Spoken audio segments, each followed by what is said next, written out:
Do you understand who your high and low performing employees are in your organization? First off, every company has better employees that are top talent and lower performers, low performing employees who are your lower talent.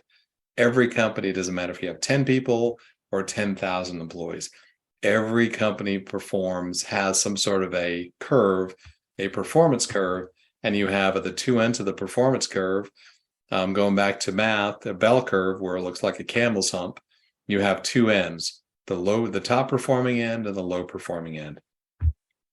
Your high performers or top talent, they drive your company's growth.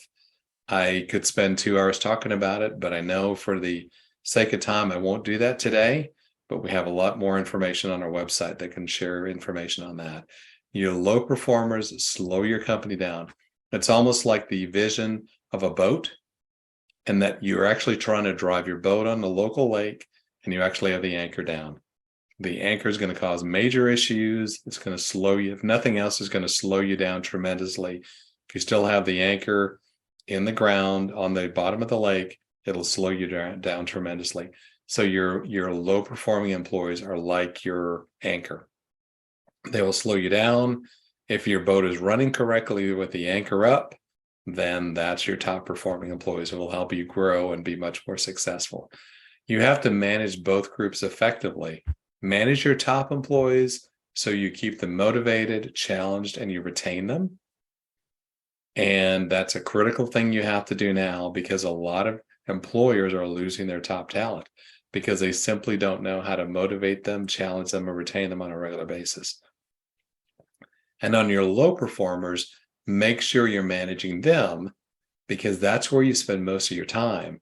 But the irony is, as an employer, you need to be spending your time on your top people, but we always spend the time on the low people because they're the ones that are causing the issues.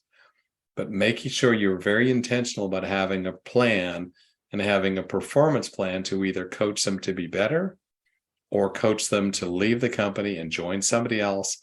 And if you have them leave the company, guess what? Chances are you could actually recruit somebody who's better and upgrade the talent in your organization that'll be better for you longer term. So that's a little bit about some of the basics about making sure you actively manage your top people, your high performers, and your low performers, and you have a game plan to do that. And that's a critical way to stay up with the HR Naughty List going into 2023.